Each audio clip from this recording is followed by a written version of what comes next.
This call is now being recorded. Hello everyone. Welcome to Department of Mechanical Engineering, Sai Vidya Institute of Technology, Rajankunte, Bengaluru.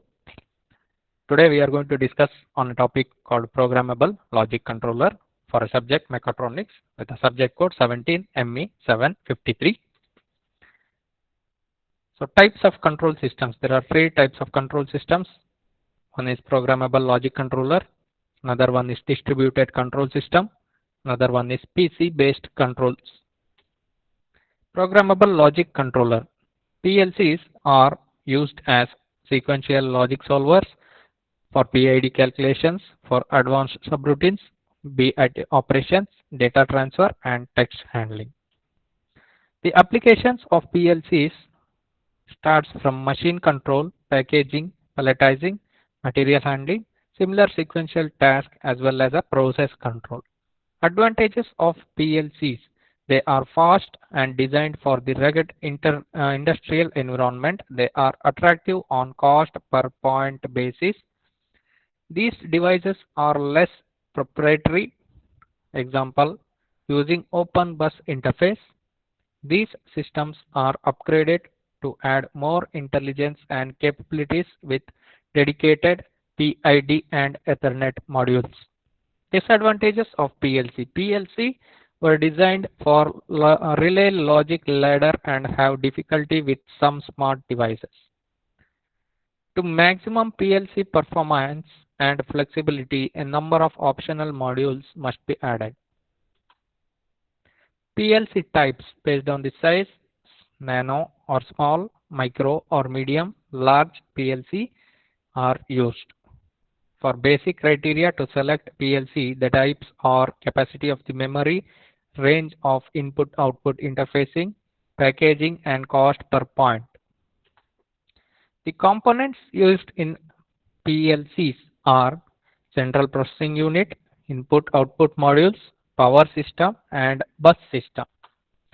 Central processing unit is a microcontroller-based circuitry. The CPU consists of the following blocks: arithmetic, logic unit, which is ALU, program memory process, image memory, that is internal memory of CPU, internal timers and counters are available in ALU. Also, flag registers will also be present in CPUs.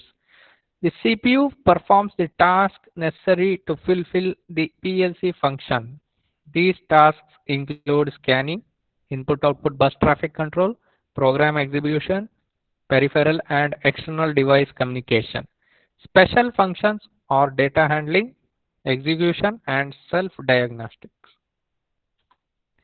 Input module consists of an interface between real-time status of process variables and the CPU. Analog input module is a typical input to these modules will be 4:20 milliamperes ranging from 0 to 10 voltages. Example, pressure, flow, level, etc. can be monitored by using PLCs. Input, another form will be in a digital form, that is your digital input module. The typical input to this module is 24 volts DC, 115 volts AC or 230 volts AC currents. For the example, you can take it as switch, a mechanical switch, push buttons, relays, pump valve or off status. Output module. These modules act as a link between the CPU and output devices in the field.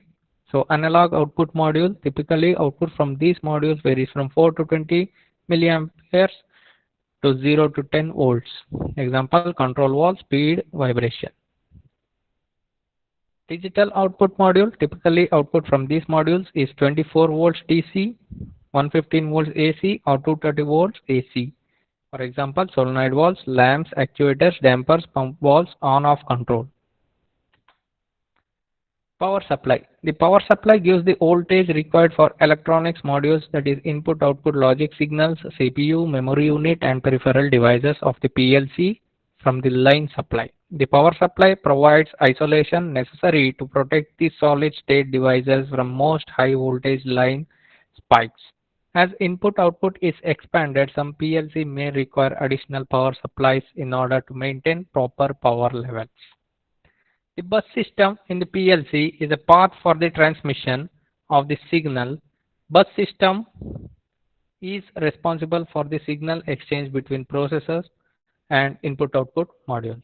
The bus system comprises of several single line, that is wires or tracks. This is a basic PLC cycle where the sense of input is sent to the process, that is the logic controller, and the output is then given. Sense the input, process the logic, give the output.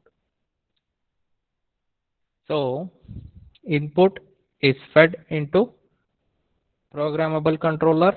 From there, after processing, the output is being provided. From the output, the machine or process is being controlled and the loop returns to the input. So this is the basic PLC cycle. Thank you very much.